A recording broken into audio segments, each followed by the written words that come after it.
Language, নির্বাচনের যে atmosphere যা ছিল, আপনি দেখেন যে এই সরকারের গত 1.5 বছর ধরে সংস্কার সংস্কার আমরা শুনতে শুনতে এত টায়ার্ড হয়ে গেলাম। সবচেয়ে বড় যে সংস্কার হবার কথা ছিল একটি ফ্রি ফেয়ার ক্রেডিবল ইলেকশন জাতিকে উপহার দেয়া, মূলত যে নির্বাচনে ভোট দিতে না পারার ক্ষোভের কারণেই মানুষ রাস্তায় নামলো, সেই সবচেয়ে বড় সংস্কার যে নির্বাচন, সেই নির্বাচন আয়োজনে সরকার বারবার মুখে বলছে যে তারা প্রস্তুত, তারা ইতিহাসের সেরা নির্বাচন উপহার দেবে। কিন্তু প্র্যাকটিক্যালি আমরা দেখলাম যে আহ, রাষ্ট্রের কোথাও একটি অবাধ সুষ্ঠু নিরপেক্ষ নির্বাচন হওয়ার জন্য যেরকম বডি ল্যাঙ্গুয়েজ বা সেটা নির্বাচন কমিশনের প্রস্তুতি বলেন, সরকারের কর্তা ব্যক্তিত্বের কথাবার্তা বলেন, কোথাও ঠিক মানে আমি নাগরিক হিসেবে কনভিন্সড হই না এখন পর্যন্ত। কিন্তু নির্বাচন যদি 12ই ফেব্রুয়ারি হয়, এই আমরা বলছি, আজকে আমি চুল কাটালাম যে সেলুনে, ওই ছেলেটা আমাকে প্রশ্ন করলো, স্যার ভোট কি 12 তারিখে হবে? তো দেখেন, ভোটের আর 12 তারিখ হতে 1 মাসও বাকি নাই। তো সোসাইটির সাধারণ মানুষের মধ্যে এখন পর্যন্ত এই কনফিউশন কেন?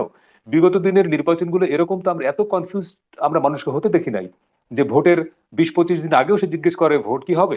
তো এই যে সরকার মানুষের মনে একটা ভরসা দিতে পারলো না, এইটা একটা আমি মনে করি যে ফেলিওর। এবং প্রধান উপদেষ্টা বারবার বলছেন যে ইতিহাসে সেরা নির্বাচন করবেন। ইতিহাসে সেরা নির্বাচন কি করে করবেন? এই সরকারের যারা স্টেক হোল্ডার, ধরেন এনসিপি তো একটা বড় স্টেক হোল্ডার, জামাত, বিএনপি, সবাই, মানে সব দলের সমন্বয়েই তো এই সরকারটা হলো, সব দলের সমর্থন নিয়েই। তো তাদের প্রধান স্টেক হোল্ডারদের একটা এনসিপি যে সুর, আজকে দেখেন প্রধান উপদেষ্টার সঙ্গে তারা বৈঠক পর্যন্ত করলো। বৈঠক শেষে বেরিয়ে নাহিদ ইসলাম এবং আসিফ মাহমুদ মোটামুটি একই টোনে কথা বললেন, এবং তাদের এখন মনে হচ্ছে তাদের সমস্ত অভিযোগ, তাদের সমস্ত রাগ, তাদের সমস্ত ক্ষোভ হচ্ছে বিএনপির প্রতি।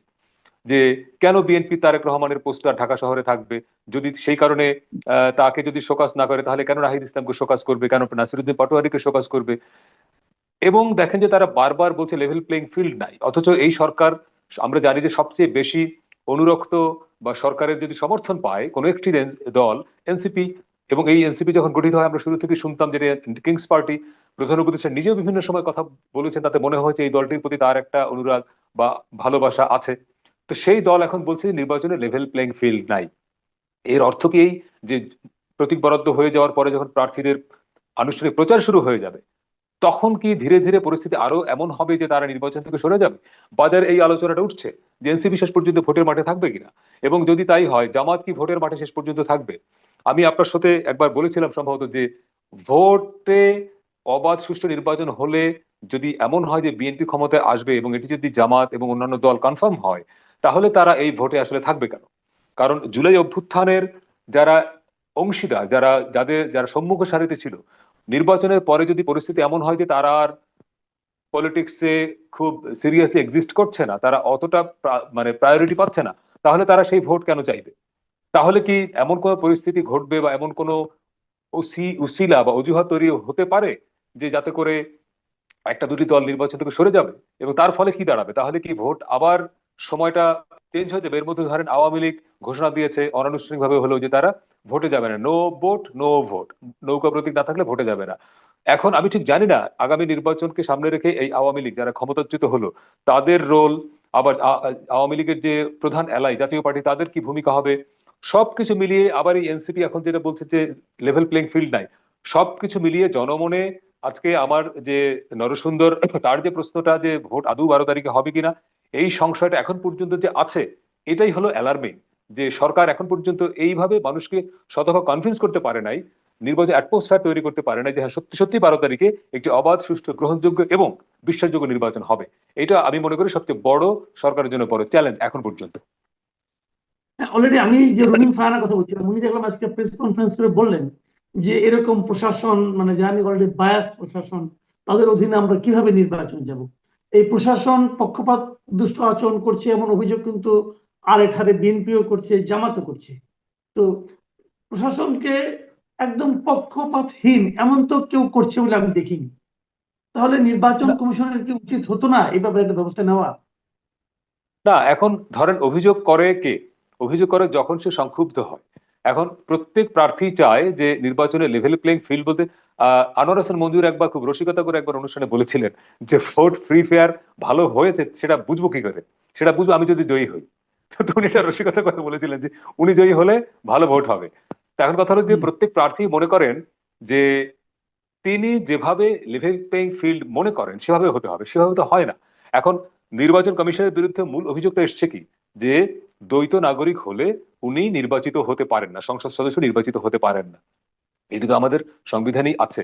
তাহলে দ্বৈত নাগরিক থাকা অবস্থায় আপনি কি করে মনোনয়নপত্র বৈধ করেন, এই আলোচনা উঠছে এক। দ্বিতীয় আলোচনা উঠছে যে ঋণ খেলাপি বা বিভিন্ন অভিযোগে মনোনয়নপত্র বাতিল করে দিচ্ছেন, কারোরটা বাতিল করছেন, কারোরটা করছেন না। এখন ইলেকশন কমিশন তো তার একটা লজিক থাকে, সে যখন বিচারক যখন রায় দেন তাকে আইন মানতে হয়, সংবিধান মানতে হয়, সেই সঙ্গে তাকে লজিকও মানতে হয়। আবার বিচারকের সার্কামস্টান্সেস কিছু এভিডেন্স থাকে, তার উপরে ভিত্তি করে তাকে রায় দিতে হয়। ইলেকশন কমিশনে যে আপিল হচ্ছে ওটাও তো একটা কোর্ট আসলে। তো ওনারা কিসের ভিত্তিতে রায় দিচ্ছেন সেই যুক্তিটা তাদের কাছে আছে, কিন্তু যারা সংখ্যালঘু হচ্ছেন তারা মনে করছেন যে এই ইলেকশন কমিশন পক্ষপাতিত্ব করছে। মাঠ প্রশাসনের ক্ষেত্রে বিএনপি বলে, আপনি খেয়াল করবেন যে বিসিএসপিরা সব একটা বিরাট অংশ জামাত, আবার জামাতের লোকেরা বলে যে মাঠ প্রশাসন সব বিএনপির দখলে। তো এই অভিযোগটা পাল্টাপাল্টি। তো এখন নাগরিক হিসেবে আমাদের পক্ষে এটা বোঝা খুব কঠিন যে সত্যি সত্যি মাঠ প্রশাসনের ডিসি সাহেবদের কত শতাংশ প্রো বিএনপি, কত শতাংশ প্রো জামাত। এটা আরেকটা লজ্জার ইস্যু যে জনকর্মচারীরা, ওনারা বিএনপি, ওনারা আওয়ামী লীগ, ওনারা জামাত, এই আলোচনাটা ওঠে কেন? উনি তো অ্যাকর্ডিং টু হিজ ল উনি রোল প্লে করবেন, কিন্তু ওনারা হয়ে যান যখন যে ক্ষমতা আসে। আবার এনসিপির একজন নেতা বললেন যে অলরেডি গোয়েন্দা বাহিনীর কর্মকর্তারাও বিএনপির দিকে ঝুঁকে গেছে, কারণ তারা মনে করছে যে বিএনপি ক্ষমতায় আসবে। তো এই যে একটা আমাদের পলিটিক্যাল কালচারের মধ্যে ঢুকে গেছে, ভোট এলেই অভিযোগ পাল্টা অভিযোগ, এর মধ্য থেকে নাগরিকদের পক্ষ থেকে কিন্তু এটা বোঝা কঠিন হয় যে আসলে কে কি রোল প্লে করছে। নির্বাচন কমিশন তারা সাংবিধানিক প্রতিষ্ঠান, তারা যে কোনো কাজ করার ক্ষেত্রে স্বাধীন, কিন্তু আইনের বাইরে গিয়ে সে স্বাধীন না। মানে প্রত্যেকটা লোক স্বাধীন হচ্ছে তার বৃত্তের মধ্যে, আইনের বাইরে যাওয়ার জন্য সে স্বাধীন না, সংবিধানের বাইরে যাওয়ার জন্য তাকে স্বাধীনতা দেওয়া হয় নাই। কিন্তু যেই সব বিষয় নিয়ে কথা উঠছে, পোস্টাল ব্যালটের কথা আপনি শুরুতেই আনছিলেন, আজকে আমি আপনার সাথে যুক্ত হবার আগেই আমরা আমাদের রিপোর্টার একটা রিপোর্ট করলেন বাহরাইনে এই যে হ্যাঁ ভোটে, মানে হ্যাঁ বক্সে সিল দেয়া আমরা কিছু দেখলাম, ব্যালট পেপার, পোস্টাল ব্যালট বাহরাইনে। তো এইটা কয়েকদিন আগেও একবার ভাইরাল হলো। তো এইটা যদি বিচ্ছিন্ন ঘটনা হিসেবে আপনি দেখেন, অভিযোগটা এসছে তো, এবং এইটার অ্যাগেনস্টে ইলেকশন কমিশন থেকে যে যুক্তিটা দেওয়া হচ্ছে সেটা খুব শক্ত যুক্তি কিন্তু না। ফলে নানা কারণেই আমার কাছে মনে হচ্ছে যে ইলেকশন কমিশন তার যে রোল প্লে করবার কথা, তার যেরকম মেরুদণ্ড সোজা রেখে কাজ করবার কথা, সেটা তারা করতে পারছে না আসলে।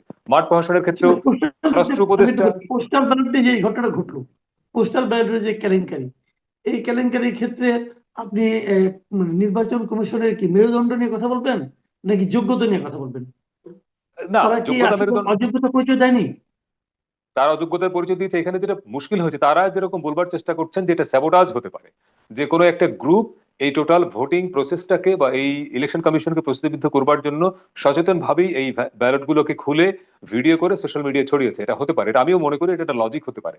কিন্তু কথা হলো যে একটা ঠিকানায় কয়েকশো বা একশোর বেশি ব্যালট ওনারা পাঠালেন কেন? যখন একটা ঠিকানা এতগুলো ব্যালট যাওয়ার প্রশ্ন এসছে তখনও তো তার সন্দেহ করবার কথা ছিল। ওনারা যুক্তি দিয়েছেন কি, যে মধ্যপ্রাচ্যে বা এরকম যেসব দেশে প্রবাসী বাংলাদেশিরা থাকেন, ইন্ডিভিজুয়ালি প্রত্যেককে ঠিকানা দেন নাই, কালেকটিভলি একটা ঠিকানা দিয়েছেন। তো আমি ঠিক জানি না, এইটা আসলে আরো বেশি ইনভেস্টিগেট হওয়া দরকার, ইলেকশন কমিশনকেও জবাবদিহির মধ্যে আনা দরকার যে সত্যি সত্যি এইখানে ওনাদের যে ব্যাখ্যাটা দিচ্ছেন কতটা যুক্তিযুক্ত। কারণ এখানে একটা বিচার বিভাগে তদন্ত হওয়া দরকার। কারণ চুরি যে 5 টাকার করে, সে 500 টাকা চুরিও করতে পারে। ফলে এই যে আপনি বাহরাইনে যে ঘটনাটা ঘটলো, আপনি ধরে নিলাম আমরা বিচ্ছিন্ন ঘটনা, কিন্তু বাহরাইনের ঘটনাটা সোশ্যাল মিডিয়ায় এসছে বলে আমরা জানলাম। কিন্তু আরো যেসব দেশে গেছে, ইউরোপে গেছে, আমেরিকায় গেছে, অস্ট্রেলিয়াতে গেছে, তো সেসব দেশে যেরকম ঘটনা ঘটে নাই, সিল দিয়ে আবার যে পাঠানো হয় নাই বা হবে না, আমরা সেটা জানবো কি করে?